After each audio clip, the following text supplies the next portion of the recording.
Hello everyone, welcome to Sarowana, welcome to a new blog. আজকে আমি আমার পুজোতে কি কি কিনেছি সেই কিছু কালেকশন তোমাদের সাথে শেয়ার করব। সবকিছু করছি না, যতটা পুজোর মধ্যে মোটামুটি পরবো বা এথনিক গুলোই শেয়ার করছি বেশিরভাগ। ওয়েস্টার্ন গুলো আর করছি না, কারণ পুজোর মধ্যে সেরকম ভাবে ওয়েস্টার্ন পরা হয় না। তো যেদিন আমরা ঘুরতে বেরিয়েছিলাম সেদিন আমি ওই ওয়েস্টার্ন পরেছিলাম, মানে জিন্স টপ পরেছিলাম। তাছাড়া পুজোর মধ্যে সেরকম ভাবে পরবো না, তো এথনিক গুলো শেয়ার করছি। ওয়েস্টার্ন গুলো যখন যখন পরবো তখন শেয়ার করবো। এই কিছুদিন আমি সেরকম লং ভিডিও দিতে পারছি না, আর স্পেশালি পুজোর মধ্যে একদমই হচ্ছে না। পুজোটা পেরোলে একটু সময় পাবো, কেন সেটা আমি আমার বড় ব্লগে তোমরা দেখতেই পাবে। ফার্স্টেই বলি, যে শাড়িটা আমি আজকে পরে আছি আর যে ব্লাউজটা পরেছি এটাও পুজোরই, যেরকম এখানে দেখছো, আর সেম এই আঁচলেও কাজ করা আছে। আর এই ব্লাউজটা অনলাইনে কালকে এসেছে, মানে চতুর্থীর দিন রাতে এসেছে, তো এটা আজকে অল্টার করিয়ে নিয়ে এলাম, নিয়ে পরলাম। আর একটু মানে সবকিছু একটু ঘেটে যাচ্ছে কাজ বেশি বলে, তো ঠিক আছে এখন শেয়ার করে দিই। ব্লু কালার যেহেতু আমার খুব পছন্দের, তো ব্লু শাড়ি তো আমার থাকবেই। এটা আরেকটা ব্লু শাড়ি, এটা একটা গাজ্জি শাড়ি, গাজ্জি স্যাটিন গাজ্জি যেগুলো, এগুলো এটা সেটাই। তো এটার বর্ডারটা হচ্ছে টার্কিশ কালারের, আর এটা হচ্ছে বা তুতে কালার বলা যেতে পারে, আর এটা হচ্ছে একদম ডার্ক ব্লু। খুব সুন্দর শাড়িটা, আমার দেখতে খুব ভালো লেগেছে, কম্বিনেশনটার জন্য মেন ভালো লেগেছিল। তো এটা আমি একদিন পরবো। এটা ব্লাউজ পিসটা এই কালারের, আমি এটা ব্লাউজ পিস বানাইনি, এটা একটা অন্য এরকমই ব্লাউজ আমার কাছে অলরেডি আছে, তো সেটা দিয়েই পরবো। তো পুজোতে কবে পরবো জানি না, কিন্তু একদিন পরবো। এর আঁচলটা হচ্ছে এরকম। এটা একটা প্লেন শাড়ি শেয়ার করছি, এখন এই শাড়িগুলো সবাই খুব পরছে, তাই একটা আমিও নিয়েছি। এটা মাস্টার্ড কালারের, আর এটা একটা হোয়াইট ব্লাউজ দিয়ে পরবো ভেবেছি। পুজোর মধ্যে তো এত লাইট শাড়ি দরকার হবে না, কিন্তু পরে কখনো পরলে এটা খুব ভালো লাগবে। এখন সবাই খুব ভালো করে এগুলো অক্সিডাইজ জুয়েলারি দিয়ে পেয়ার করে পরছে, তো আমারও খুব ইচ্ছা আছে এটা এখন ভালো করে পরার। এটা আগের বছরেরই কেনা একটা বিষ্ণুপুরি ব্লক প্রিন্ট। তো এটা আমি এবছর পুজোতে পরবো, আগের বছর পরা হয়নি। আগের বছর আমার জ্বর হয়েছিল পুজোর সময় বললে আমি ম্যাক্সিমাম শাড়ি পরতে পারিনি, তো এবার এগুলো পরার ইচ্ছে আছে, তো দেখা যাক কি হয়। তো এটাতে আলাদা কিছু নয়, এটা পুরো শাড়িটাই সেম প্রিন্ট এখানগুলোতে, আর আঁচলটা দেখিয়ে দিচ্ছি।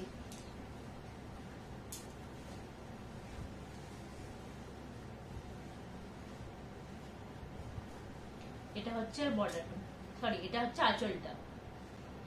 পুরো শাড়িগুলো খুলে আমি দেখাচ্ছি না, টাইমটা একটু কম আছে, এগুলো সব গোটাতে আমার খুব সময় লেগে যাবে, তাই জন্যই। এটা হচ্ছে সেই ব্ল্যাক কাঞ্জিভারমটা, যেটা আমাকে লাস্ট ইয়ার অভিজিৎ বার্থডেতে দিয়েছিল, কিন্তু আমার পরা হয়নি। যেমনটা বললাম পরা হয়নি, নবমীতে পরবো ভেবেছিলাম, কিন্তু এবার এটা আমরা সবাই ডিসাইড করেছি সপ্তমীর দিন ব্ল্যাক শাড়ি পরবো, তো আমি এটাই পরবো। এটা পার্পল বর্ডার, এই শাড়িটা আমি ডিটেলসে দেখিয়েছিলাম। পার্পল বর্ডার, পাটলি পাল্লু কাঞ্জিভারম, এটা একটা, এটা হচ্ছে এটা আঁচলটা, হ্যাঁ। আর পাটলিটা প্লেন পার্পল কালারের। এই শাড়িটা আমার খুব পছন্দের একটা শাড়ি, তো দেখা যাক, সপ্তমীর দিন পরার খুব ইচ্ছে আছে। এটাও একটা পিঙ্ক কালারের শাড়ি, রানী পিঙ্ক কালার, রেড বর্ডার। এটা কি শাড়ি আমি সেটা তো বলতে পারবো না, খুব একটা জানা নেই আমার, কিন্তু শাড়িটা কিছুটা ট্রান্সপারেন্সিটা এরকম, মানে একটু ট্রান্সপারেন্ট মতো। তো কি একটা বলেছিল তখন ভুলে গেছি, কালার কম্বিনেশনটা ভালো লেগেছিল বলে এটা নিয়েছিলাম। এটা পরবো হচ্ছে, লাস্ট ইয়ার পুজোতে আমি ব্লাউজ গুলো কাস্টমাইজ করেছিলাম প্রায় 5টা মতো। তো এই 5টার মধ্যে থেকে এটা একটা রেড ব্লাউজটা, যেটা দিয়ে আমি এই শাড়িটা পরবো, কারণ কি এটারও বর্ডারে রেড আছে, তো ভালো ম্যাচ হয়ে যাচ্ছে।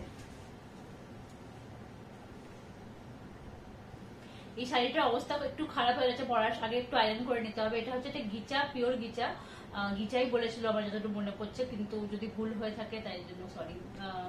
তো এটা আমি এখন কিনি, এটা কেনা প্রায় 3 বছর মতো হয়ে গেছে, কিন্তু এটা ভরাই আছে, পরতে পারিনি। তো এটা এবার বের করেছি, তো সব রেডি করানো হয়েছে, দেখা যাক কবে পরি।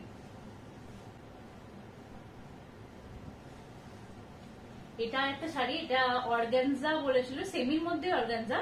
তো এটা সুতো দিয়ে পুরো কাজ করা আছে, আর বর্ডারটা হচ্ছে এরকম, পুরো শাড়িটাতে পুরো এরকম থ্রু আউট কাজ করা। এটা হচ্ছে তার ব্লাউজ। এই শাড়িটাও আর খুলে দেখাচ্ছি না, এটা হচ্ছে ওই জিমিচু শাড়িটা, এটা আমি একটা ভিডিওতে শেয়ার করেছিলাম ভালো করে খুলে। তো এটা তখন তো পরিনি, কারণ কি পুজোর তখন 2-4 মাস আগেই কিনেছি, হয়তো এক্সাক্ট টাইমটা মনে নেই, মোটামুটি 4 মাস 5 মাস হবে। তো এরকম সময় কিনেছিলাম, তখন এটা ভেবেছিলাম পুজোতে পরবো, তো এটা একদিন পুজোতে পরার ইচ্ছে আছে। এটাও সেটার ব্লাউজটা অলরেডি বানিয়ে নিয়েছি পরার জন্য। মায়ের কাঞ্জিভারমটা মা নিয়ে যায়নি, ওটা আমি পরবো বলে মা রেখে গেছে পুজোর সময়, কেন কি পুজোতে ওখানে মা সেরকম কোথাও যাবে না বা কিছু হবে না, যাতে মা কাঞ্জিভারম পরতে পারে, পরে মা নিশ্চয়ই পরবে, তো এটা রেখে গেছে। আর এটার ম্যাচিং করে আমি ব্লাউজটা বানিয়েছিলাম। তো এটা আমি আলাদা করে বানিয়েছি, কারণ কি ব্লাউজ পিসটা মায়ের জন্য রেখে দিয়েছি, মা নিজের মতো করে বানাবে। মা তো আমি যেরকম ব্লাউজ পরবো ওটা পরবে না যেহেতু, তো ওটা মায়ের জন্য পিসটা আলাদা করে রেখে দেওয়া হয়েছে, মা এটা বানিয়ে। এটা ওটা পাটলি পাল্লু কাঞ্জি, আর এর আঁচলটা হচ্ছে এটা। শাড়ির লিস্টে আজকে আমার এটা দেখানোর ফাইনাল শাড়ি, যেটা এবছরের আমার কেনা খুব পছন্দের একটা শাড়ি, লাল কালারের। শাড়িটা দেখে জানি না খুব ভারী মনে হতে পারে, খুব কিছু, কিন্তু খুব হালকা, খুবই হালকা, পুরো সুতোর কাজ, পুরোটা রেশম সুতো দিয়ে কাজ করা, রেশম কাতান, হ্যাঁ রেশম কাতান বলেছিল এটা, কিন্তু কাজটা খুব গর্জিয়াস।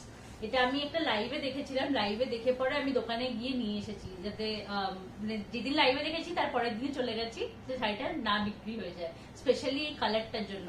কেন কি এই শাড়ির অনেক কটা কালার আমাকে দোকানে দেখাচ্ছিল, কিন্তু আমি এই কালারটাই ডিসাইড করে গেছিলাম, এটাই নিয়ে এসেছি।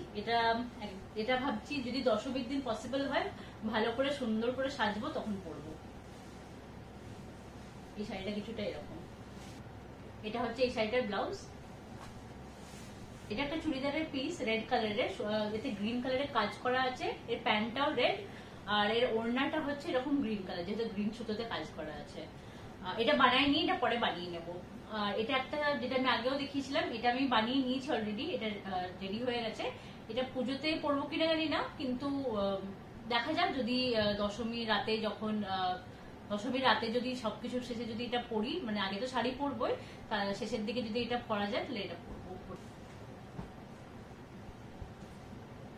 আর এটা আরেকটা মাস্টার্ড কালারের কুর্তি, যেটা এখন ভি নেকের উঠেছে এবছর খুব, তো ওই কুর্তিটাই নিয়েছি। মাস্টার্ড কালারের জিনিস আমার কাছে বেশ দেখবে অনেক কটা, কেন কি যখনই অভিজিতের সাথে কোনো জিনিস কিনতে যায়, মাস্টার্ড কালারটা হচ্ছে ওর খুব ফেভারিট।